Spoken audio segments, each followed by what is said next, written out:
He's not. He's had the COVID exposure. The COVID techniques important to him. Yeah, and we just got that.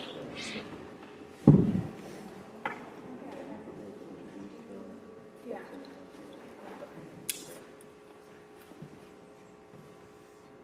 Okay.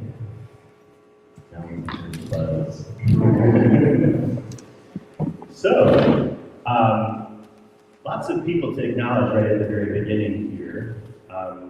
I'll just say a couple of words about the Institute for Research and Sensing. So this is a brand new institute at UC. And we're interested in sensing and perception and everything that that means, as broadly conceived as possible. And UC's been really a center of excellence for sensing and sensor technologies for a couple of decades now, but that conversation has typically only involved the sciences and engineering. And so one of the missions of IRiS is to unite that conversation in the science, technology, engineering, and mathematics side of the university with the fine and performing arts, with the humanities, and with the social sciences. So we're trying to draw in more people to this conversation because we think it will really enrich the conversation and lead to really new ways of thinking.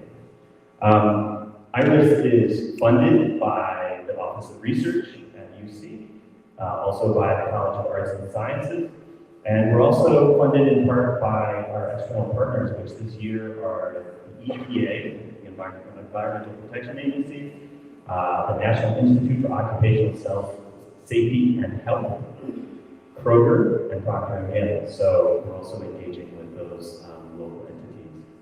A couple of things about tonight. So each of these events are pop-up events, kind of one-of-a-kind events. As you can see, we're in a really unusual space. I want to acknowledge Andy Thomas, who did the artwork that you can see projected over here. Andy is a Melbourne, Australia-based artist who takes bird songs and creates visual representations of them as they appear to him as a synesthetic experience for him. These have been used in stage performances by Bjork. So he's a world-renowned artist, and we've been working with him to allow us to show this work.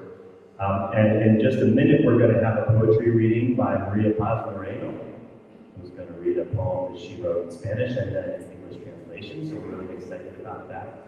And then after that, we're going to have a conversation amongst these individuals here, but the conversation is not meant to be limited to just them. So these are describing for the kind of anti-panel.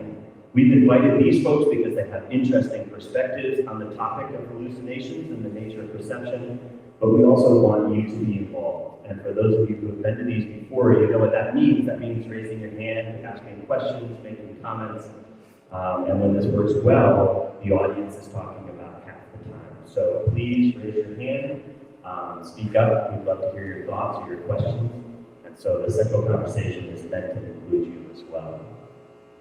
Am I forgetting anything thus far? Maybe just that people can sign up if they're not. Oh yeah, you can sign up for our mailing list. If you wonder how to get information about this in the future, you can sign up for our mailing list on our website. If you just search for IRiS UC, that should get you to our website. And we're doing 8 of these a year. So the next one will be at the Cincinnati Observatory. And we've got another one that will happen at Wave Pool Gallery. And we're booking more locations. So we'll have a third one in the spring that we're still finding a location for, 2 in the summer, etc. So if you want to come to more of these, please do sign up so that you get that information from us. All right. The last thing that I'd like to do is to introduce Marc DeJong, who built the piece of art that you're all sitting in right now. Marc's going to tell us some things about that. So, thank you.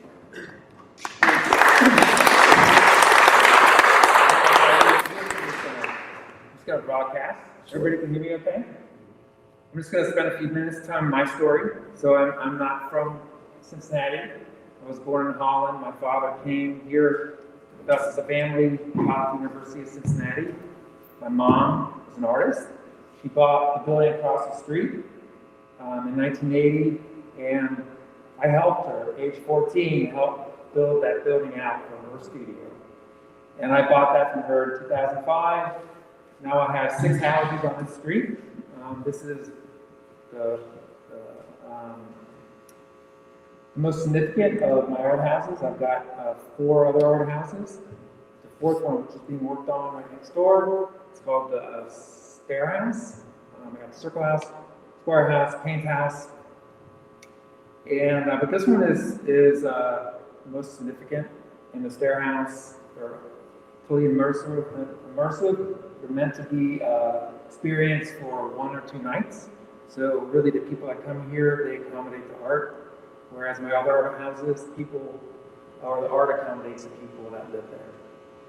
So of note is every 2nd Saturday of each month, I have an open house where this is open to the public for free, from 12 to 4. And it's used as an Airbnb. Generally booked out full time. If you're interested in booking it out, just know you have to go. Future actually days, like during the week, can be available, but weekends have been booked out. That's it. Thank you. Welcome.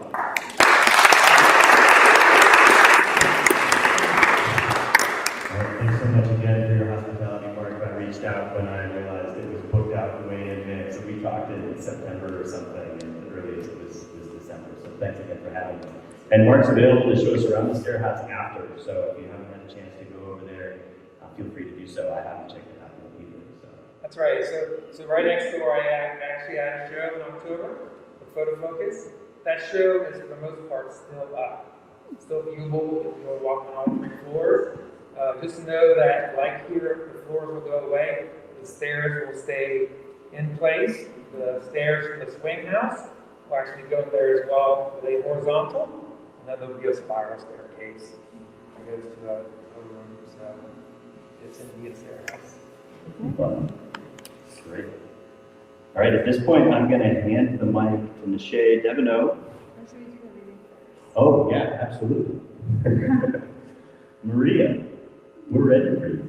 Come on up. All right, so Maria Paz Moreno is also faculty at UC, again, a world-renowned poet who writes predominantly or exclusively in Spanish? In Spanish, yeah. Exclusively in Spanish. So she's going to read a poem which is titled Último Sueño, Último Sueño. Last Dream. Last Dream, yep, in Spanish and then in English. And then the translation, yes. All right, thank you. Well, thank you everybody for being here. I'm super excited. Thanks so much for the invitation. This place is amazing. I haven't heard about it, but I have never been here before. And it's just incredible. So I think the energy is just perfect for poetry. So anyway, so I'll read the poem first in Spanish and then in English. This poem, the idea came to me when my mom was telling me that my grandma, who grew up in the countryside in Spain, kept saying that she could hear sheep outside of our window, and we lived in the city. So we tried to convince her that there's no sheep in the city. But she said, no, yeah, they're there, I can hear them every night. So from that idea, that experience, I wrote this poem called Último Sueño. Mi abuela Isabel oía en sueños rebaños de ovejas pasando junto a la ventana. Cada noche, en plena ciudad, las ovejas de su infancia le visitaban. Aseguraba que oía los suaves balidos, el delicado tintineo de los cencerros, mezclándose con rumor de patas pisando el asfalto. A mi abuela Isabel le visitaban los sonidos de su niñez a los 90 años. Para ella, la ciudad se poblaba de ovejas invisibles, ramoneando entre sus recuerdos de infancia en la aldea, sin electricidad, sin agua corriente, sin automóviles. Cuando un sonido, un olor, una imagen o una voz encuentran su camino de regreso hasta nosotros, no hay nada más cierto que esa presencia, vívida, intensa, verdadera.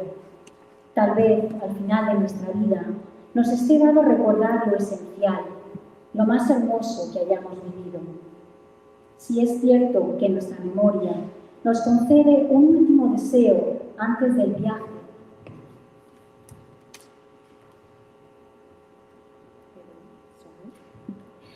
en forma de ilusión con visos de realidad, de alucinación hermosa como un cielo de verano, ¿Con qué sonido dormiremos cada uno de nosotros? I'll read the English translation. Last dream. My grandmother, Isabel, divine flocks of sheep in her dreams, herded next to the window. Every night, in the heart of the city, the sheep from her childhood visited her. She claimed to hear their soft bleating, the subtle jingling of their bells, blending with the rumbling of their hoofbeats against the asphalt. The sounds of her childhood visited my grandmother Isabel at 90.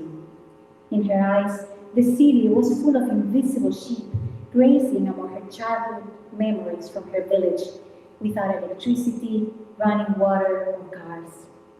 When a sound, a scent, an image, or a voice makes its way back to us, there is nothing more true than that presence, vivid, intense, real. Perhaps at the end of our lives, we are given the memory of what's essential, the most beautiful moments that we've lived. If it's true that our memory grants us one last wish before the journey, in the form of an illusion with hints of reality, a beautiful hallucination like a summer sky, what sound will lie us each to rest? That's it. Thank you.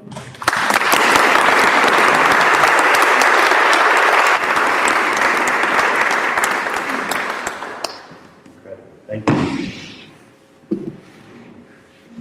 All right, and here's where the conversation begins. So I'm going to hand the microphone to Nishay Deveneaux. Nishay is the postdoctoral associate and program director for IRiS, and also our moderator for this evening, and she'll introduce the folks that will be at the center of our conversation. So, thanks, Nishay. And just as a quick note about this went black and it wasn't being touched for a while, so maybe if you just check it periodically, just touch the pattern. Sure. Make sure it stays on. Yeah. Okay, thank you everyone for coming. And do we just have this one mic or do we have a second? Yeah, so we'll just try to use the mics and just pass them. But yeah, so I'm Nishay Deveneaux. I study psychedelics from an interdisciplinary perspective. My background, my PhD is in comparative literature.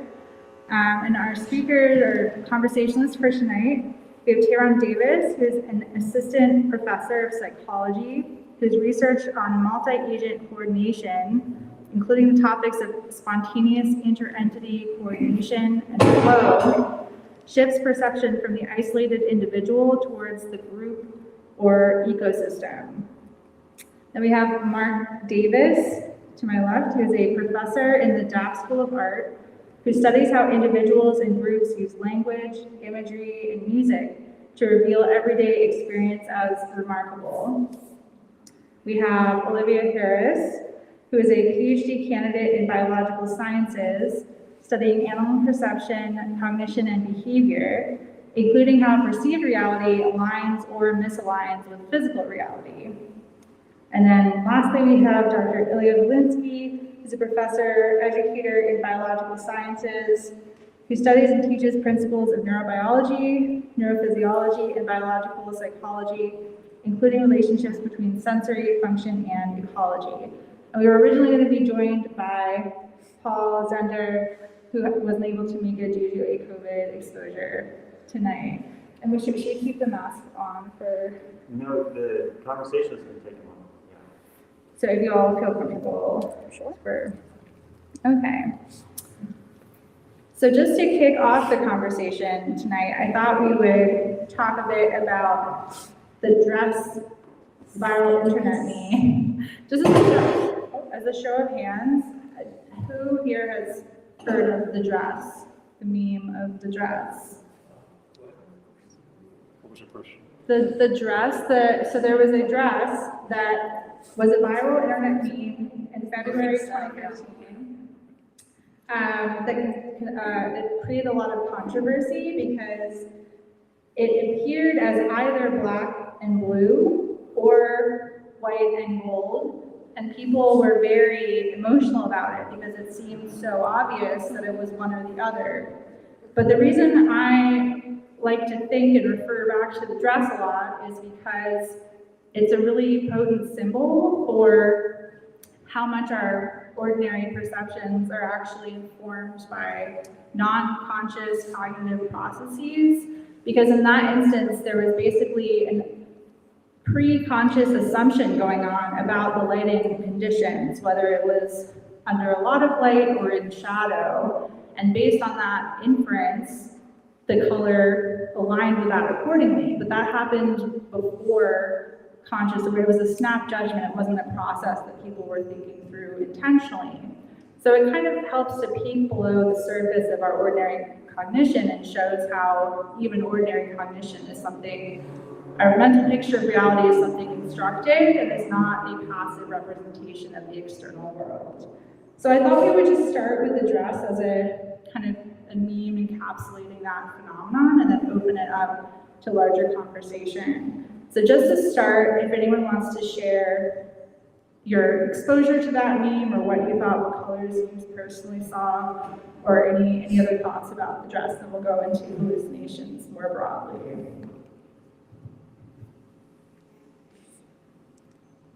So you'll forgive me, I'm used to speaking like an auditorium, so I like to yell into the microphone. So my recollection of the dress was actually a little bit of frustration. So I was coming out from a whole host of other reasons. There were wasn't an exceptionally good semester for me teaching, and on top of that, I was teaching sensation and perception, and there were some students that were like, well, it's only sensation and perception. It shouldn't be this hard. It should just be, you know. And inevitably, I think the dress hit over the summer. It was while we weren't in class, and I get all these emails like, Professor Davis, have you seen this? Why is this? And I'm thinking to myself, like, chapter 8. This is like something easy. So at least for me, like, I think I've only once seen it, which apparently is the wrong way, which I guess the white and gold way is the wrong way. And I've come across like explanations in terms of, I guess night owls are supposed to see it like the dark way, whereas like people that are kind of early risers, this is kind of connecting to your notion of like assumptions about the lighting. So then like it correlates with if you're a night person, then you're not used to seeing the daylight, which I'm a night person. So it's like, okay, maybe that fits with me. I guess at least in terms of like informing like my general overview of perception though, like the dress represents a very particular case, right? So like my thinking is always, yes, like you have this ambiguity and you have this illusion when you look at a picture of the dress, right? But it becomes a question of whether or not if I saw that dress right in front of me, would that illusion still persist, right? So you've got this situation where you have kind of like a very restricted amount of information that is provided to the person. And because that restricted amount of information is provided to the person, perhaps they're filling in gaps, perhaps other things are going on. But like the kind of general approach that I take with respect to perception is more aligned with maybe not so much those very restricted cases, but kind of like perception as it's naturally occurring, right? So again, like the immediate question is, and I would be surprised if it did happen, and it would actually be really awesome, or like interesting if it did happen too, like if the dress right in front of me, if that illusion still persisted, right? Then I think that we're getting to a situation where like you've got a more ecologically sound situation. We're still being confronted with this particular illusion. Yeah, so. I'd like to, I think the dress really highlights the importance of context in a few different ways. First is, of course, the context that you bring to the experience. What you expect to see is what your mind creates for you. The context of the lighting, and that's something that we think about in designing experiments and understanding animal cognition, the context of their interactions. But it's also what we consider when we're interpreting a text or upsetting the existential. So I think the context of that we bring to the dress creates it in our experience. But I also think that an interesting aspect of context here is that when the picture of the dress went viral, it was $75 in like a department store. But if you tried to buy that dress today, it's over $600 because every dress made has already been bought. And so when it went viral, when everyone experienced this in multiple ways, the context in which we approached the physical dress itself dramatically changed. And the substantial value of that dress reflected that, which I thought was kind of cool. Also, I can't afford it anymore, so. I should just correct one thing, that my name's Mark Harris, not David Mrs. Oh, did I say? Confusion. Oh, sorry. I mean, it didn't preoccupy me for long, that image. I think partly because I teach art, and I'm constantly advocating the importance of looking at the actual artwork, the actual objects, and when we've defaulted so much to images that are projected onto screens, or even more degraded circulated JPEGs on computers, it seemed an interesting extension of Peter's style's concept of the core image, where instead of our previous adherence to high-resolution images, we're now understandably satisfied, and in fact more urgently need low-resolution images that circulate faster and in greater quantity. That is really the way that images drive our sense of use value. And I suspect, as you mentioned, that if we were faced by the actual object, it would be a far more intriguing discussion than trying to decide whether an image, certainly in photograph under certain lighting conditions, that may run into some ambiguity to it. But it seemed that image would look differently from one laptop to another. So I felt it was very hard to pass any legitimate judgment about it. Let's see, a little bit frames. Okay, no, it's working.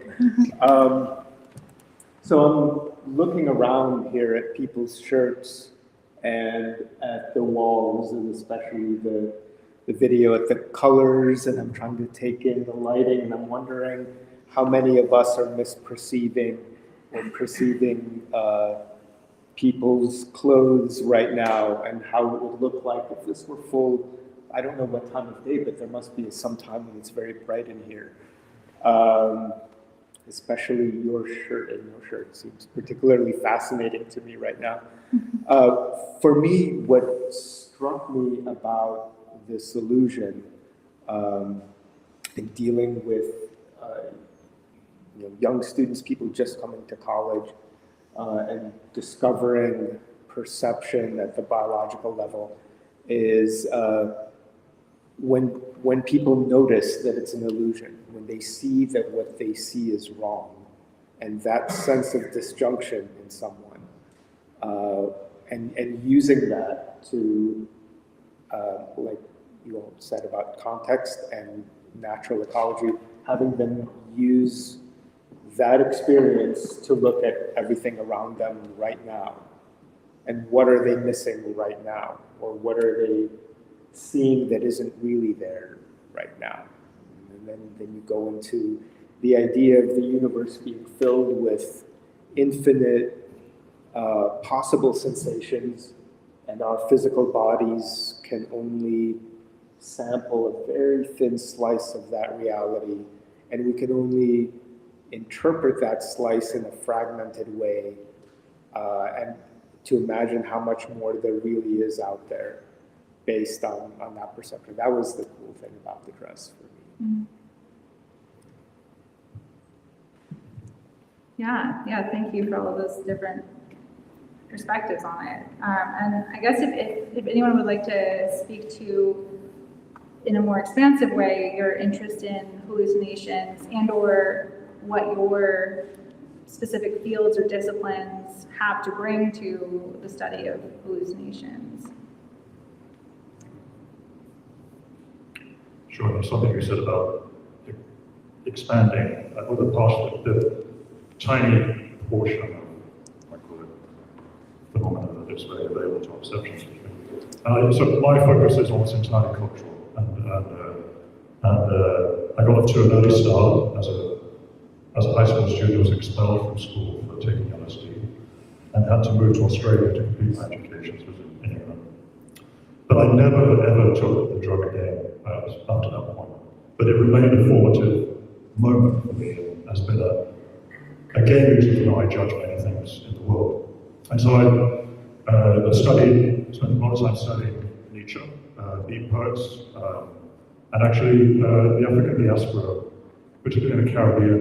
And I have perhaps 3 points. I mentioned Bell Gamble, who was a hippie poet who turned Tom Gunn onto LSD and became an advocate for an LSD church in San Francisco.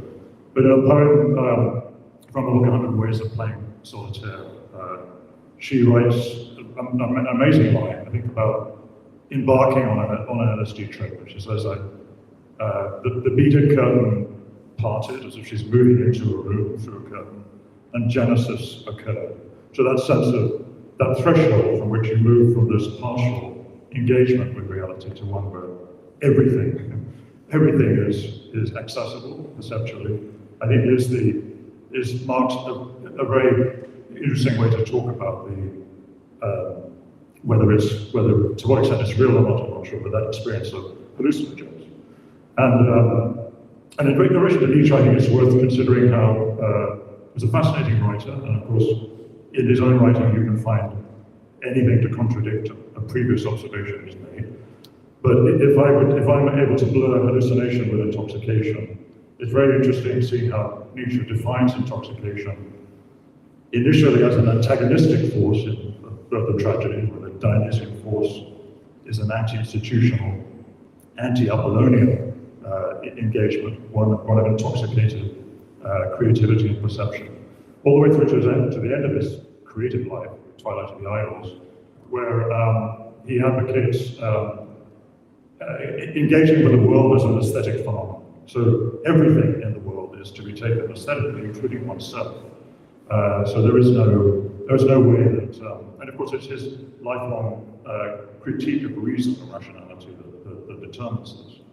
And then just to move, so from Nietzsche to hippie poets to Caribbean poets, someone like Campbell Brathwaite, a Barbadian poet who died earlier this year, actually last year, famously developed this term, the dialectic, from watching a woman sweeping sand from her threshold of her house on the North Shore of Jamaica, and wondering what she was doing and why she was doing this, since the sand was always encroaching on the house. It was a somewhat futile task. Sisyphean, as he described it. But at one stage he hallucinates in a way that she is walking on the water. So she's not on the shore, but she's on the ocean. And from that he is able to extrapolate the whole crisis of African diasporic consciousness is how do we configure where we're from, how we got here, how we maintain this connection to the point of origin in Africa. And this, of course, he says, he feels is best explained by the concept dialectic, an anti-European, anti-rational concept, anti-dialectical, if you like, but also one which engages with the tidal flow, the ebb and flow, and the inescapability of accommodating that history. So I'm interested in intoxication and hallucinations. It threads through all these cultural moments. There's three of which I've chosen there: Nietzsche, beat hippie, and Caribbean, contemporary Caribbean poetry.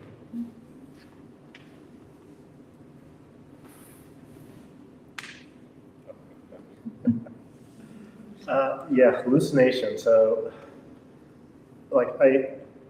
my interest in hallucinations, it's not necessarily directly tied to the research that I do, except for maybe an explicit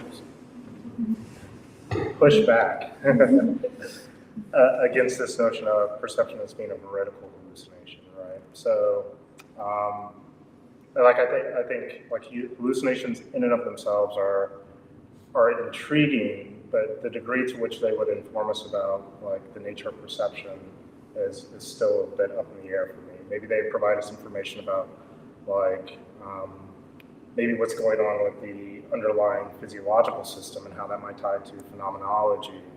But like the narrow definition of perception that I kind of had beat into me as a graduate student would really talk about perception as being like the transactions between the individual and things that are objects in the world, right? So there becomes a question whether or not if a hallucination, like if I'm seeing like the often example, I guess it comes from Dumbo, is like pink elephants, right? Is there really a pink elephant that's out there that's in the world, right? And if not, then that might not necessarily fall within the narrow window of perception as I've come to kind of appreciate it. But at the same time, I think that they are informative, perhaps about how the physiological system kind of resonates to or has evolved to resonate to potential information that is out there in the environment, right? Like I can't necessarily deny that hallucinations occur, right? But the fact that they're like entirely internalized, it might seem that maybe there's something that's going on in terms of how the physiology is playing out that is leading to that particular phenomenological experience at that particular moment. But in terms of the broader sense, I think that those give us a little bit of insight into potentially what's going on. But because they represent kind of, don't do it, rare or extreme cases, like they don't necessarily fall often under the purview of like my particular research interests, other than like as I said before, this notion that if the world is, or at least our perceptual experience is seen as something that's akin to like a veridical hallucination, or if we're both constructing the environment, then it becomes, or constructing the world around us, then it becomes a matter of like the probability that we would both construct a world in which we agree upon. Like, so we both agree that this is here, right? And it's kind of like, well, if it's entirely being constructed and it's probabilistic and I'm generating it and you're generating it, it becomes this very unique and special case potentially, if it's all something that's being internalized, that we both come to this agreement that this is the place to go. Okay, maybe I'm just going to put this down somewhere. That we come to this agreement that like of the state of affairs. So like I guess short story, like the particular, within my particular research that I think about them as this extreme case, but they don't necessarily affect my day-to-day practice. And it could certainly be offered up like in the grander scheme in terms of like the theoretical bit that I'll say chosen to adopt as opposed to beaten into me when I was a graduate student. I don't know the degree to which there's a whole lot that ecological psychology says in particular about hallucinations in and of themselves, just because like the focus seems to be on like, yes, this is an interesting case, but the focus is more on, okay, I'm interacting in a very functional way in my environment. How do I get around and underneath everyday circumstances, and how am I kind of connected to the environment in those ways that allow me to do that, as opposed to focusing on cases where there's like a disconnect.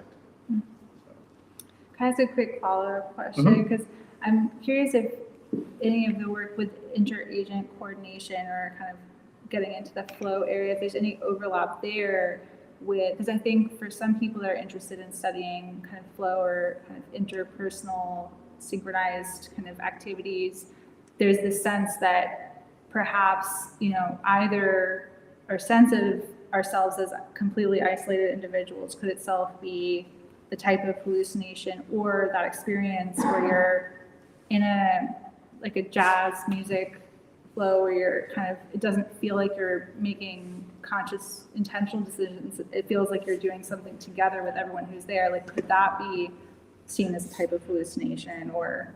It could be seen as a type of dynamic, I guess is the word that I might invoke there. So yes, those are certainly terribly interesting situations. But for me, I tend to kind of look outward, right? So it's not so much about what are each of us generating that's allowing us to kind of come into this flow, but in terms of, well, what are each of us generating that we're putting out there that allow us to kind of fall into this flow, right? So like I give this kind of terrible example of like interactions with my wife, right? Where we get into a particular flow. It's, I want you to take something downstairs, right? And what does she do? She kind of rescaffolds the environment in such a way where, like, I can always go down the steps, but here, if you're going to put this thing in front of my path to the steps, so guess what? I could have always taken the box down, but now the box is in my way, and I need to take it down, right? So there are interesting ways, I think, in which we kind of put things out there into the environment that are readily available to one another, and then we just kind of scaffold on top of those things that are out there in the environment that we're all putting out. So that's kind of like the way that I would approach something like that. But that's also very much divorced from like, oh, we're a collective and we're in this flow, we're in this groove right now, right? So like what I'm talking about is kind of like the very basic coordination, right? In terms of like explaining like what's tied to the phenomenological experience of like, yeah, we were in a groove, or we're jamming, or we're in the zone, or like if we're a sports team or something like that.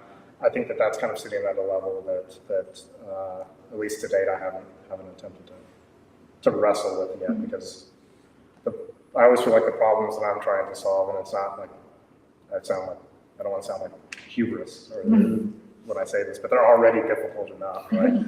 so like getting to those sorts of things is like at a level of complexity that I'm just not built to deal with that. Yeah. Did you? Yeah, so can I hop in real quick and be the first audience member to say something? So something that you said earlier, Ilya, about this really thin slice of reality, of some objective reality that we may or may not agree actually exists. I think there are differences in perspective on that, but let's imagine that there's an objective reality that we only have a very small slice that we have access to.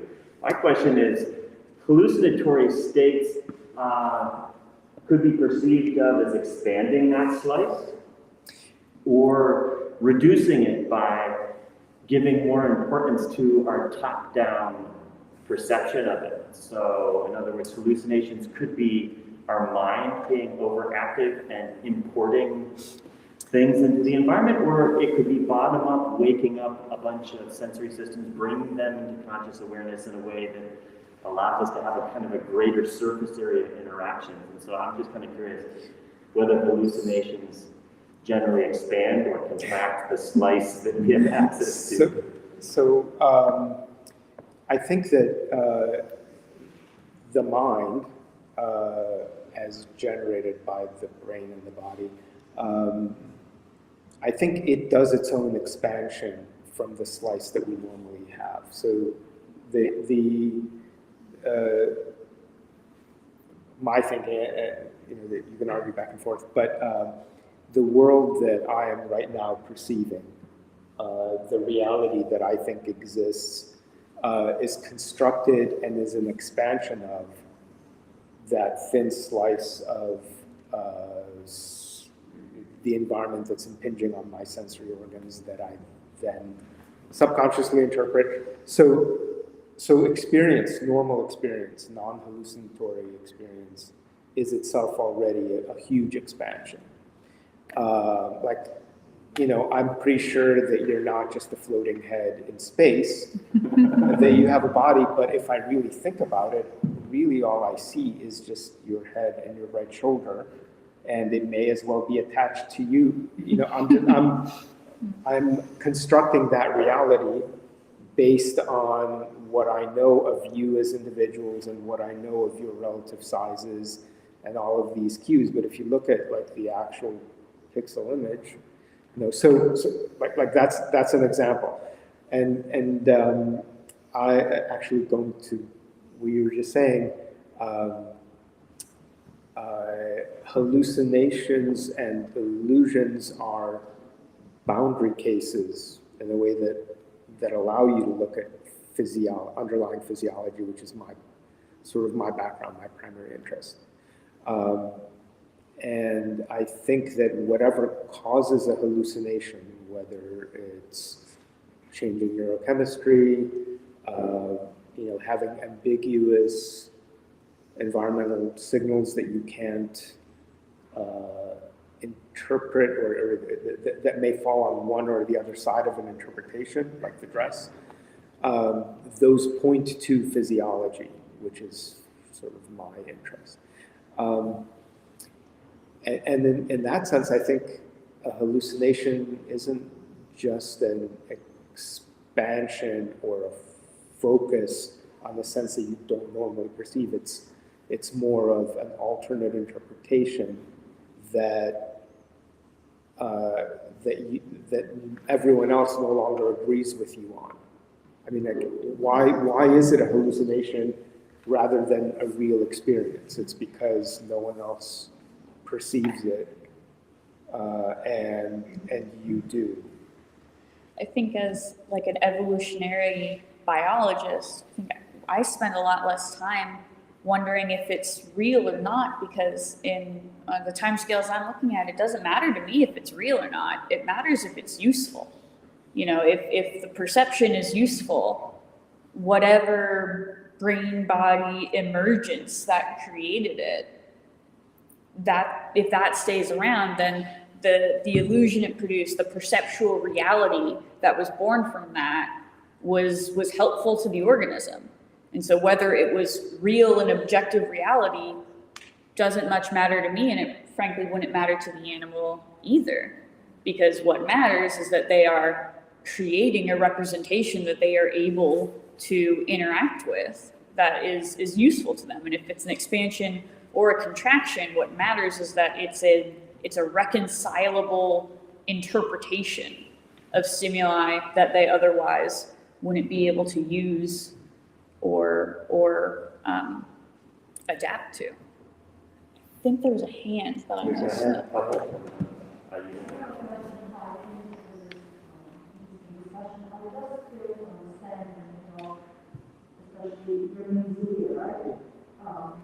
Very nice study. When you talk about hallucinations, I don't understand. Actually, I understood that you talk about two types. One is you are saying are chemically induced, but in chemistry, we are talking about substances, people famous writers using different substances in order to have hallucinations. Are hallucinations also, would you consider hallucinations everywhere here religious leaders who talk about hallucinations, for example? Is that a hallucination or is that a state of mind? Is meditation and trance hallucination or reality? So I don't think that hallucinations have to be reduced as utilitarianism, as we heard, or have to be explained exclusively to something that we can understand through numbers and experience. So when we talk about different, when we talk about experiences, which are not palpable, but hundreds and hundreds of years of history show us that people felt there or projections or even feel there and then happy. I don't understand this piece. Do you call it hallucination or? Yeah. I'm actually very interested in those kinds of experiences that come from religious feeling, meditation, delving into history, fiction and poetry are great examples that can give you an experience that otherwise you don't have access to.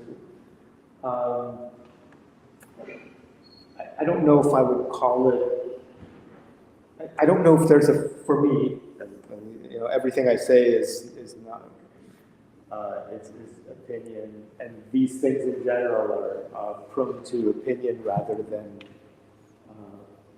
proof, I guess. I don't think there's a clear boundary between what you would call a hallucination versus an altered experience that you don't normally get in your common interaction. So I think any experience that makes you feel like you step out of your everyday perception can be a type of hallucination. I don't know. So you said one other thing that I wanted to touch on, which is whether this has a physical basis or whether it's even useful to try and understand it at a physical level.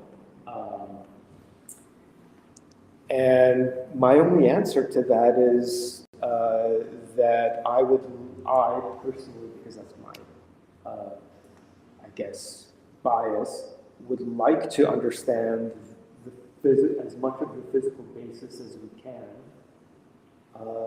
because the human body and the human mind are fascinating. And for me, that's like my view of, that's my access to understanding the universe is through physiology. Not to say that that's better than philosophy or literature or art, but understanding physiological mechanism is another way of accessing something that you can't otherwise, which to me is analogous to an aesthetic experience or a spiritual experience. I didn't hear, I'm sorry, it's hard for me to hear, well, it's really when I'm asked, but I think it's valuable to ask who the hallucinations serve, or whose power the hallucinations serve. So the steal the vote, for example, one could describe, generally says could describe as hallucination, or like a mass hallucination that serves a particular political purpose. And this becomes more apparent when you think of today's news item, birds don't exist. Turns out to be a constructed conspiracy theory. I didn't hear this. And so which is to reveal the manipulative purpose of all conspiracy theories. But that historically hallucinations have frequently served power, or have been sought, or have been acclaimed for the purpose of strengthening certain power. So Baudelaire advocated, supported in his poetry, Powers of Evil, drunkenness, because drunkenness stirred the working classes to violence, which he felt was, having been a participant in the 1848 revolution on the barricades, he felt was the thing to do. And he condemned cannabis, which at that time probably had the potency that it does now. It had hallucinogenic effects. He said this is a worthless drug because it purely serves the middle class. It purely serves to enforce middle class self-satisfaction. And of course, in the 60s, the enthusiasm brought to hallucinogens of all kind, that was intended as a rejection of orthodox society and consumerism and a search for alternative values and alternative ways of life. And to think about jazz, I was very interesting conversation to have about jazz. And so the evolution of free jazz, particularly through someone like Archie Shepp, or you might think of what I call him, but Archie Shepp's a good example. So from the mid-60s on, he's advocating this radical music as a way to promote black militancy, as a way to critique the oppression of African Americans by white society. And this becomes, so this construction of music collectively, which is also interesting to think of as a disappearance of the subject, so that an interesting possible role for hallucinations or group hallucinations is to demolish the I, demolish the subject. But that culminates in R.G. Shep's record Attica Blues, which of course follows the violent suppression of the Attica prison uprising or prison protests. And so I think the role of hallucination, the role of intoxication, should be thought of today as historically as frequently having political impetus, political objective. And of course, a physiological view of the world can serve power as well. So, physiology and the study of physiology has individual uses and social uses, and interesting.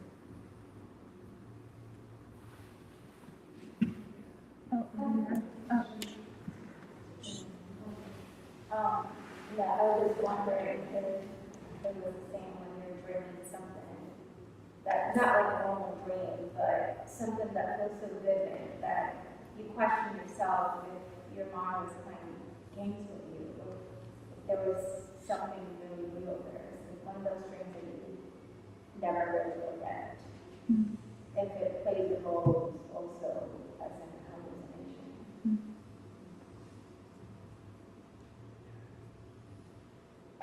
I guess you look. I mean, I'm not an expert on dreams, but from what I know, dreams are, or from the bit that I know,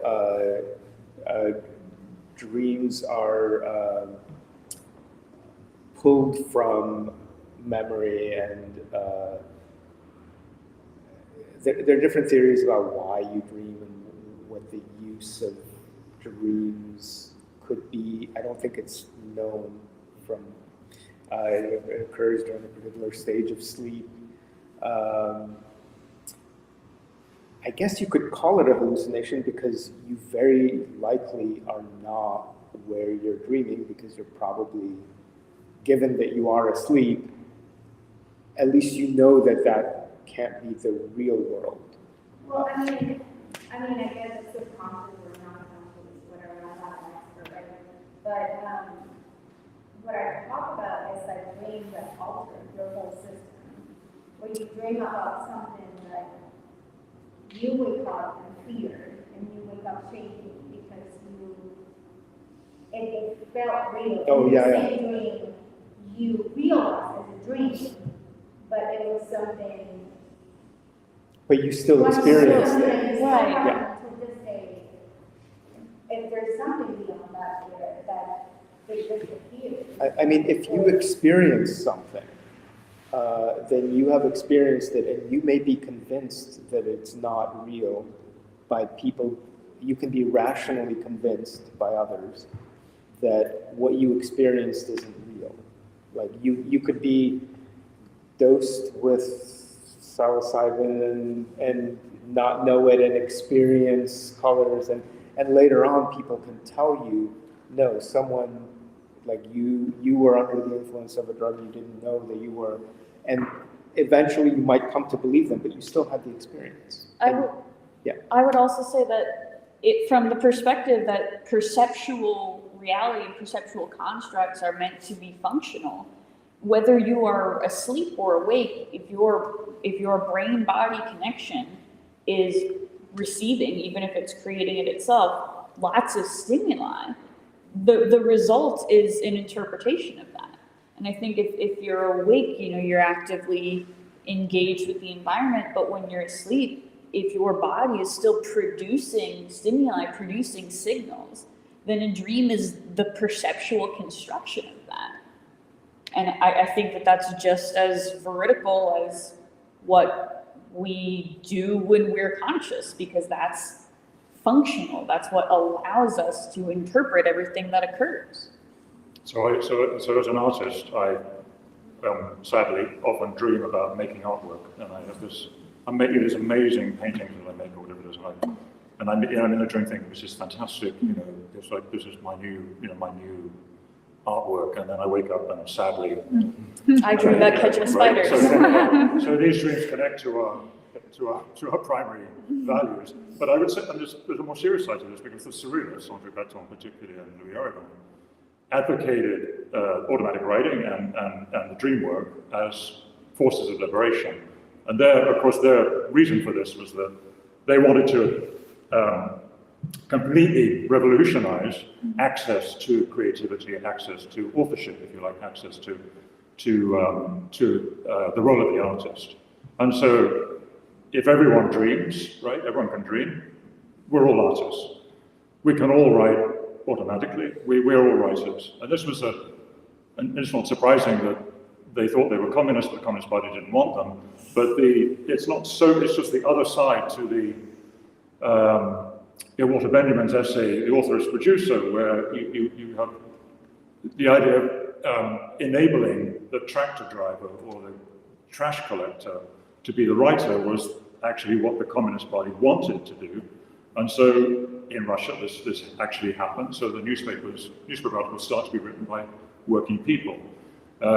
It's just another side to that political impetus. But the surrealists remained the artists of note, the writers of note. So the extent to which the revolution actually revolutionized writing and artistic production is questionable. But the idea is fantastic. I think dreams also represent an interesting test case again, because eyes are closed, so I'm not necessarily getting visual information at the time, but the body is still very much connected to the external world, right? And it's almost like we're taking that information in, and perhaps that's contributing to the construction of the dream. So like, I remember, so she's 5, she's 2, so maybe this was 3 years ago, but my oldest daughter used to always want to sleep with us, and she was a wild sleeper, which means that I'm getting kicked, and I'm getting her laying across my neck, and I'm choking, and all this stuff is going on while I'm sleeping. And that would actually pop up in my dream, right? Like I remember very vividly being in a fight, getting choked out, and then I wake up, and there's this 2-year-old, and I'm just like, so it's almost like there's this sparseness of information, but I'm still taking information in. And the body's trying to figure out what to do with it. It's like when you watch a show, and that's the last picture that you have in your head, and you have a dream. I guess maybe it's a night terror instead of just a dream. It's like something a little bit off the ordinary. Because I feel like the old dream, sometimes you remember, sometimes you don't remember, but then there's our dreams that really shape you, that it makes you question beyond of if what you really felt there was actually just a dream, or if there was the presence of something else. I don't know. I was just curious about that really concept. We can jump into something else. Liz, do you have a... Well, I wanted to ask you to repeat your reference to the Attica prison protests. Okay. I think I kind of missed it, but I was interested. Yeah, it came out of my suggestion that we look at hallucination according to who it serves politically, and I mean not all the time, because I think there's also, yes, all the time, but because also the compulsion to say my hallucination is not political is itself could itself be a political act. So that in the way that the avant-garde has done two things. So the avant-garde has, on the one hand, withdrawn Mallarmé's wonderful comment that he was on strike against society by engaging in a kind of arcane poetry that was not socially engaged. On the other hand, Baudelaire, who was very much engaged in a social mission to really change the world. I mean, not entirely, he did both as well.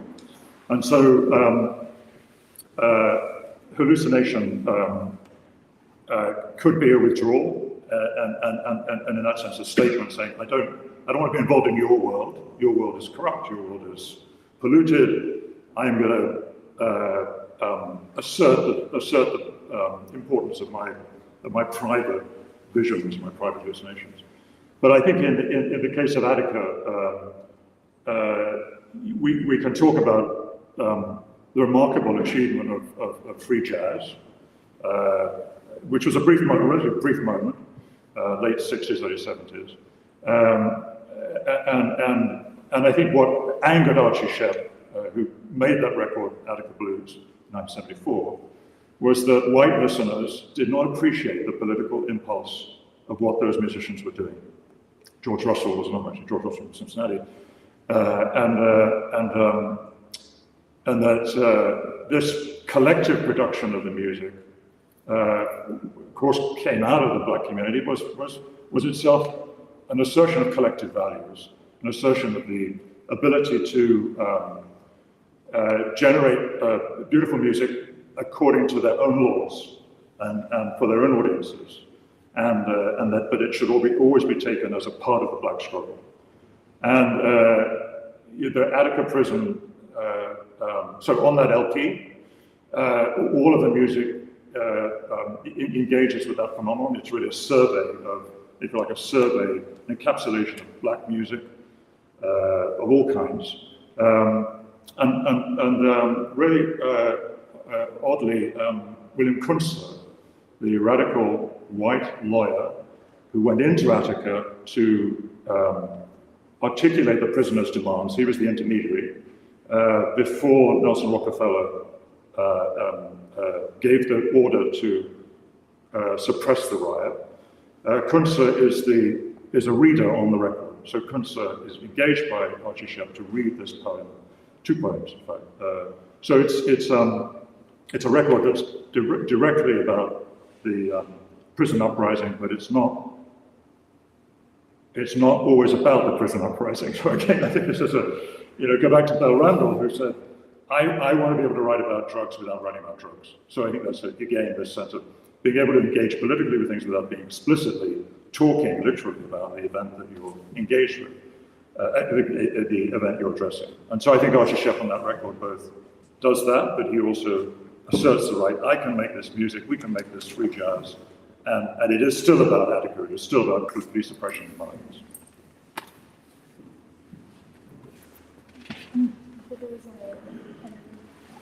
Well, so that's valid politically question. But a lot of things that the first was the question earlier around the dynamic of the troops, the citizen, and then we were going down the thread of things to some of the violence compared to the real that serves the peaceful perspective of you. And I'm curious, especially around the third how shared experiences, altered states. And people have religious meaning. You have really ability to agree upon a shared vision of what is real. I don't really have a lot of going this question because there's a lot of thoughts, but maybe from the perspective of evolution, is there anything that you could offer about how groups have shared meaning with altered states, or the animals do the same thing? Very good question. I don't, well, animals do the same thing in the sense that humans we're doing our best. I guess I would say that I think it depends on when you accept something as being manifested in reality. On the topics of like religion and stuff, if millions of people believe that something is true, for them, that is part of their reality. And in the same way that everyone is interpreting our own stimuli to create our own reality, we bring in our personal identities and the context with which we arrive to every situation into our interpretation. And that embodies yourself and your expectations in the reality you perceive. And in that way, it is very real because you are making it yourself. Because that is the world that your brain and body emergence is creating for you to continue operating in. And I think we'll have time for maybe 1 or 2 more questions. Is there another hand back there? Yeah. Well, my question is maybe very different from the religious experience question. In the sense that, let's say I go to a physician or to a psychologist and they ask me the question, are you suffering from hallucinations? In the context of our discussion, what would be a sincere, authentic, and legitimate, and also not institutionalized What outcome are you looking for? That's why you guys sincere, right? Because they're asking for sincere response, they're telling you. Well, you're there for a reason. But I might not know what it is, right? And it could be suffering or it could be forced, right? It could be co-worker, it could be, there's various reasons. I'm just saying that within that context, because that's a position of, let's say, power context, right?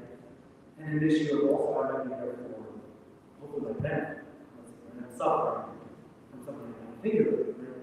I'm saying within the context of the conversation, how do we answer this both safely and legitimate, like in the say, the sincere way, not trying to deceive the one who's asking. I can't hear Arthur properly, so can you say that again? Well, see, like, how do you answer the question sincerely, in the sense that we're not trying to deceive, in order to sort of institutionalize or answer it correctly? I mean, we'll get lots of motivations for what outcome would be. How do I, as a, let's say, just everyday agent, continuing agent, answer my position, psychologist, or I mean, the officer, depending.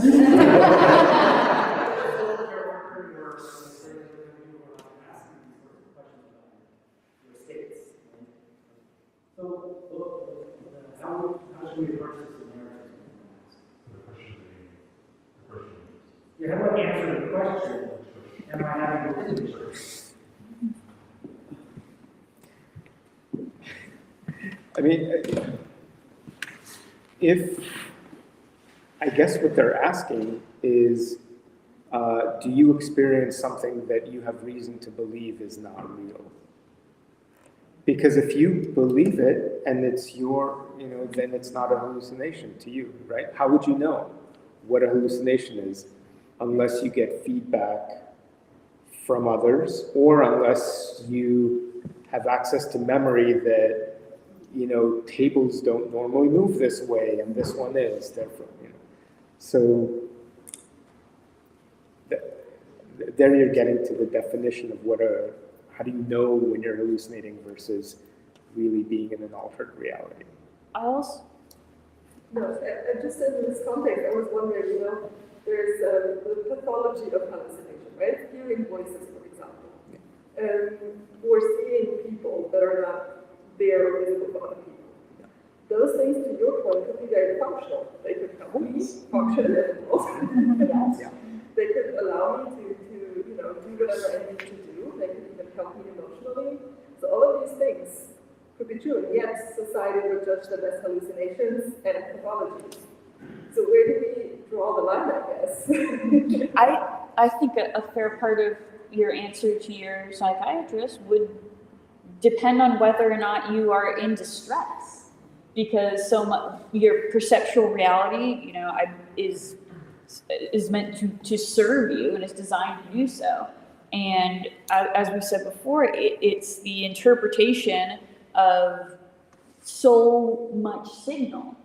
And if you have the sense that something isn't right, if there's like some noise from the signal peeking out into your perceptual reality, that would likely distress you, because it's created to be useful, it's created to be simple. And when it becomes not so simple, when the rest of the world is starting to bleed through, I think you get a sense, or the emergent property of your conscious self would get a sense that something has gone awry. And I think it's that sort of distress, whether it's like openly, whether you're aware of it or not, I think that's what often leads you to start interrogating your experiences, to see like, okay, wait, what evidence do I have that this might not be the case?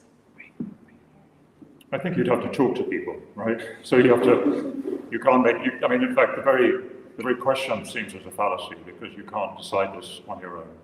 And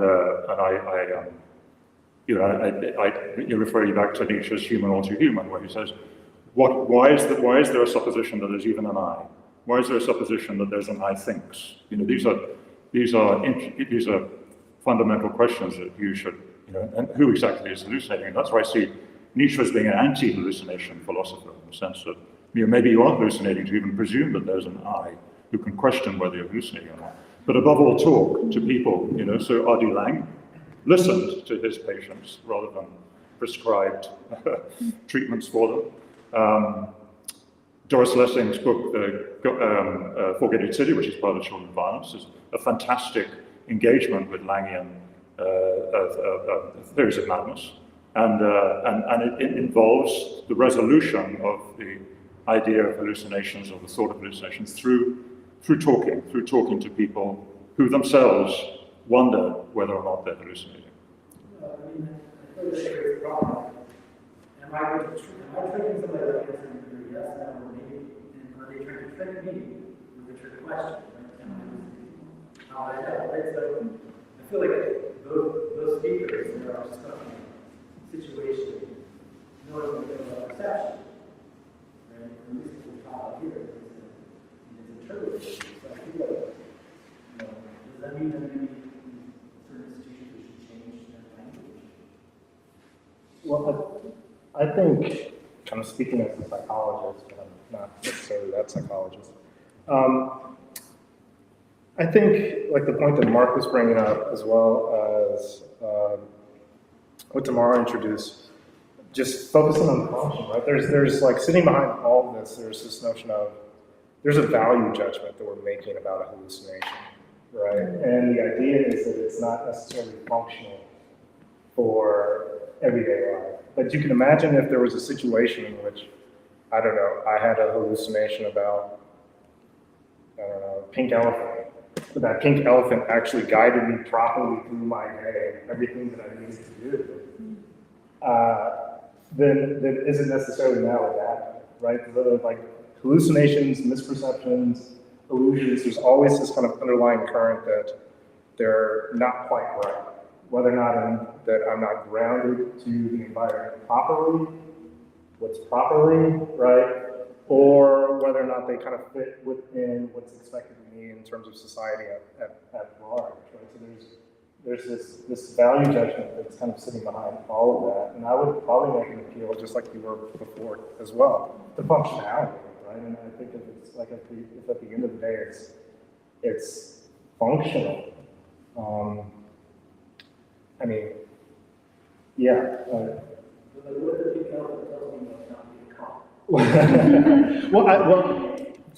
Sorry, just to kind of Mark's point where you asked about asking other people, I think that's where it becomes non-functional, right? So if it's like, I see a pink elephant, but Mark is not smart, right?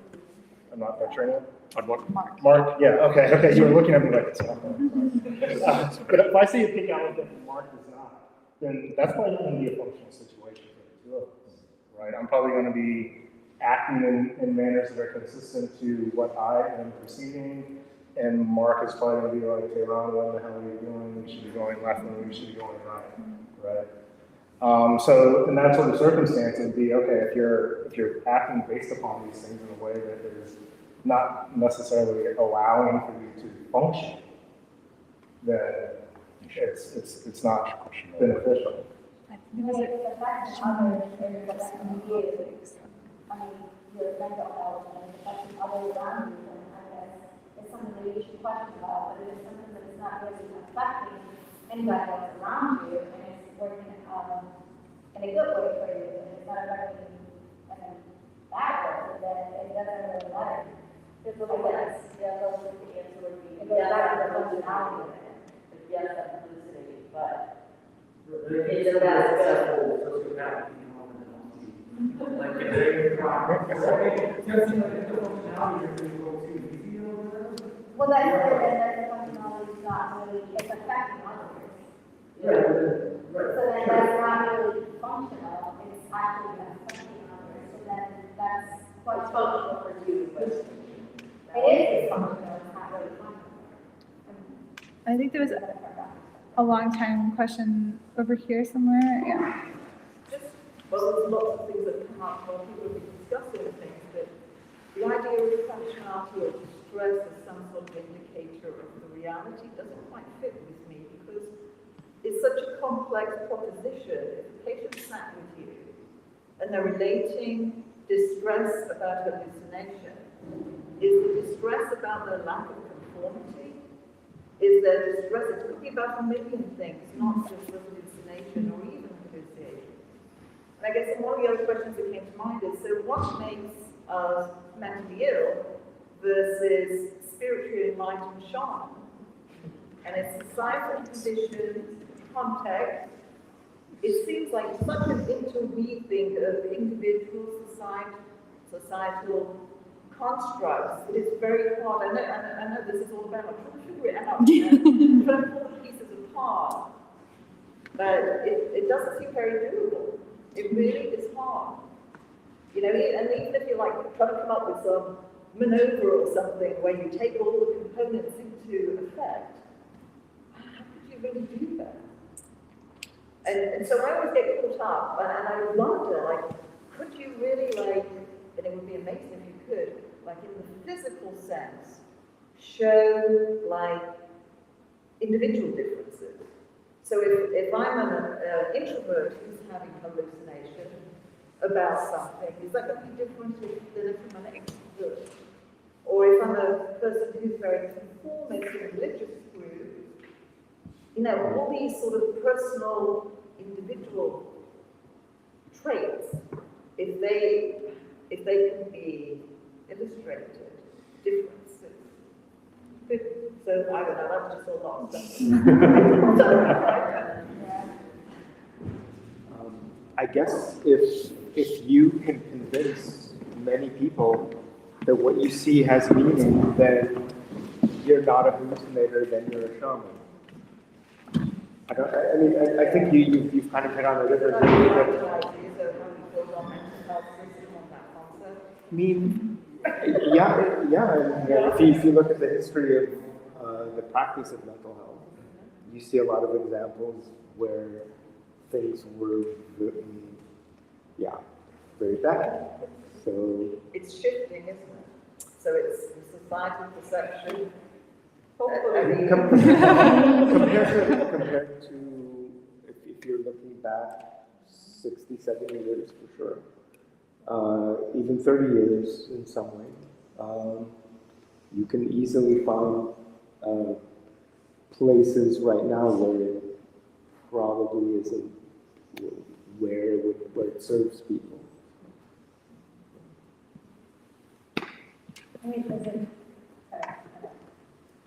yeah, so I think because the kind of like this whole conversation that's going on, for it to like an anthropologist like perspective, like our experience with hallucination like has to be based in like our cultural surroundings. How we perceive it ourselves is based on our own cultural like upbringing, and then like where we are, like there are also a few studies about schizophrenia, like being interpreted in different like places. So in the U.S., people with schizophrenia struggle a lot, but in other cultures, people with schizophrenia, I don't know, it's more accepted in that cultural environment. So I think it's important to remember when we're talking about this and talking about how we get the word question. And it depends on where you are, it depends on who you're talking to, and it really depends on how you view hallucination in general. Like as a positive or as a positive, or simply as something that happens. Well, certainly it seems to me poverty and social marginalization are exacerbators of mental illness, for sure. And this is why there's you spend any time in New York, there's a disproportionate number of African American homeless who are clearly in need of medical help, hanging out on the subway, on the streets. And but I think that there are certain avenues for not just societies or populations where schizophrenia or mental instability is treated differently or tolerated differently. There are certain occupations as well. And so when we say, well, okay, arts, music, writing, possibly, but then who has access to those? And who has access to the education that might lead into those professions effectively? And so that's not always, our society may more readily accommodate those kinds of people in those professions. But again, it'll be a very, very limited number of people who have the privilege to get into those roles and be accepted there. One thing I would say is like something like schizophrenia specifically, you can have a society that's more or less accommodating, and it's always good to have a society that can accommodate everyone and find a place for everyone. It is the case that there are real disorders where it's not just the difference in perception. So like, a lot of the auditory hallucinations in schizophrenia are disturbing because they really are disturbing. Like people experiencing them feel like they're being put down, or so it's not just that they sense something that other people don't, it's they're sensing something that feels like a threat. And so that's, so I guess I would say, culture is as much a part of our environment as the air and the land and so you can just see that as part of the ecology in which humans live and evolve. But there are some hallucinations that really are not adaptive because they're just threatening or scary or overwhelming. Well, thank you all so much. I know we could keep talking. Oh, yeah. I'm really interested in what Christy did from just everybody in the panelists and their personal experiences when they study. And I think probably my tendency to compartmentalize things into a binary just because of culture. But I'm recognizing two different spectrums of hallucinations and perceptions. And I think mental illness and just personal perception is the first spectrum I'm hearing. And the second one, maybe Mark, I feel like you touched on intentional consumption of different things that would put you into a particular state. And going off of our point of usefulness, because I'm seeing these two different spectrums intertwined into non-pharmaceuticals and how we use the latter spectrum to affect the former spectrum, and how that would be problematic and what we consider useful based on each individual's perception.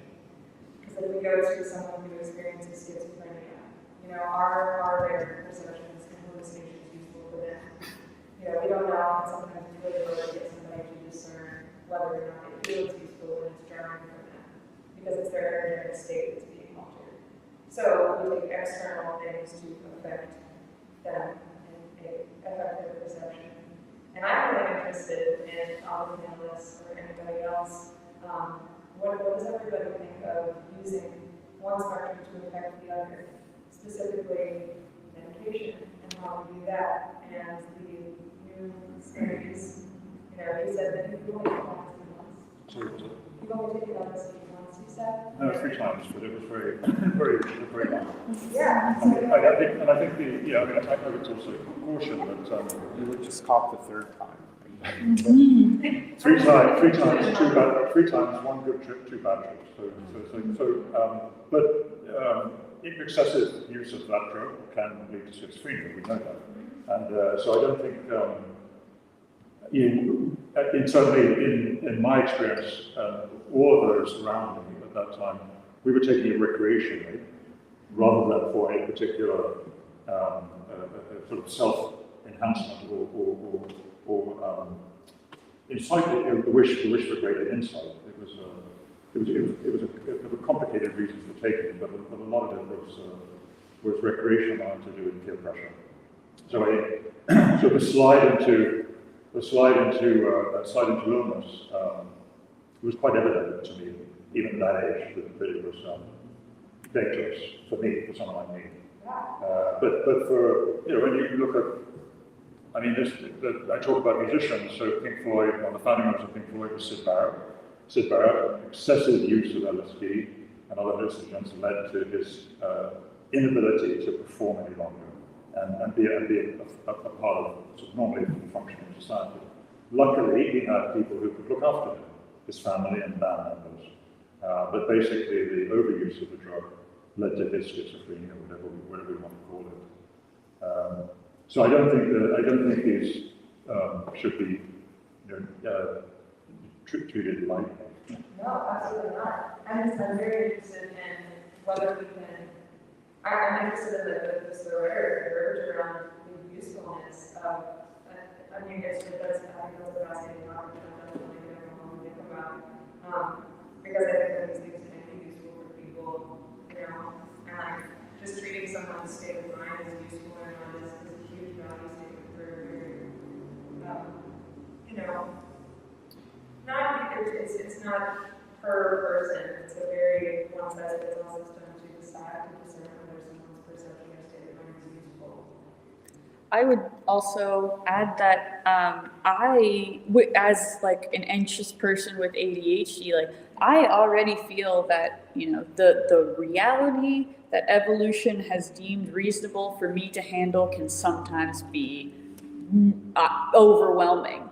So I'm far more interested in the side of things, the side of pharmaceuticals that says, hey, let's tone things down a little bit for you, things that maybe do contract instead of expand your perceptual experience, because, evolution's been working on the human brain for a while, but we still got windows into dark alleys in there that aren't as functional, that can be maladaptive. So I think in the same way that you can be investigating expansion, there's good, and again, these are value judgments based on my personal opinion, but I think there's also a reasonable market for looking for that same contraction of perceptual spaces. So ADHD is a good example that brings up something that you made me think of, which is that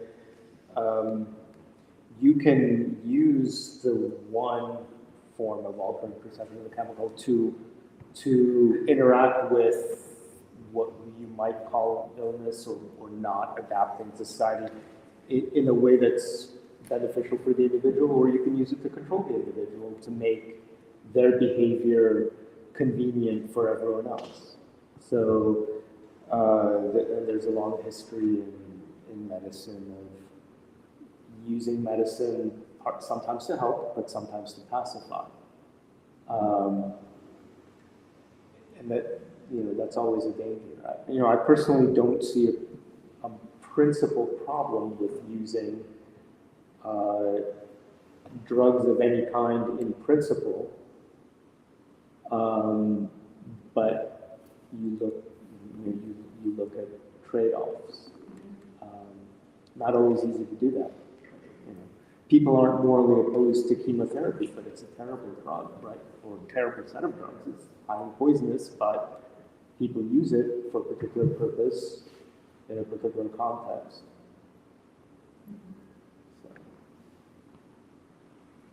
Yeah, I think ultimately, again, it kind of comes back down to what is the end goal.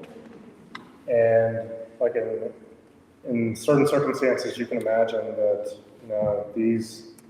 whatever is going on, that the pharmaceutical is there to, terrible terminology, correct or enhance or limit.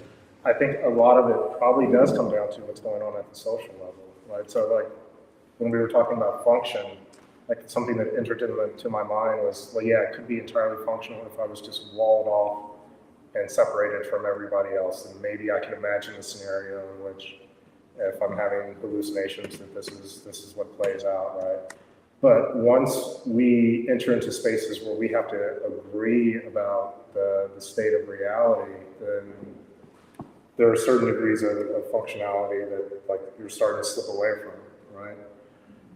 And at least in terms of what's going on in terms of like putting out pharmaceuticals or using them, I think, again, a lot of it probably does come from what's going on with that social level, be it at something that's like a positive, like, okay, I want to be able to interact with my loved ones in a reasonable way, so I'm going to take these drugs, or from the totally malevolent, there we go, right, where it's kind of like, okay, we want to kind of suppress and placate and tamp down and kind of limit what this person or these group of people are capable of. So again, I think it comes down to a value judgment, but it's kind of going on at multiple scales. I mean, we're interesting organisms, but we're not that different from a lot of other organisms that are on planet Earth. We're operating at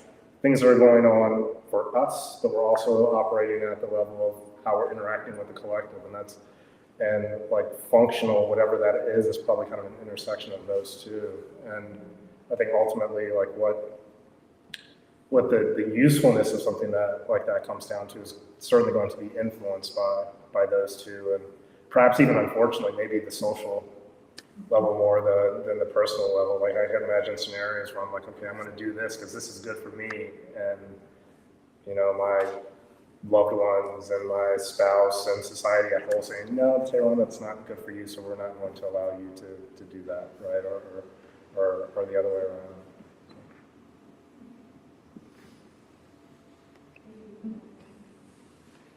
Well, thank you all for staying longer than we had originally planned. I'm sure if we could keep talking for ages. But thank you all so much, and thank you for all our conversationalists and also everyone for coming and for contributing with comments and questions.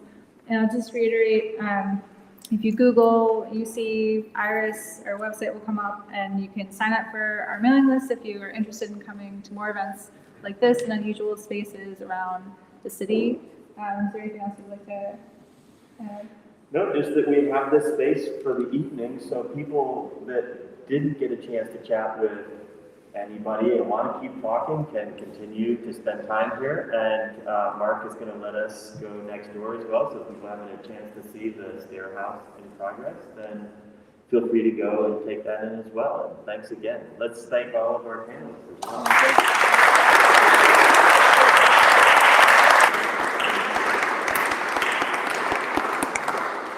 And we can send the swing back up. People want us. Yeah, thank you again all for coming. I had a great time. Sorry for I was focusing on what to say your name, I forgot the doctor part, so I apologize. Oh, no, that's cool. I forget the doctor. But I have I did get that. And I love it.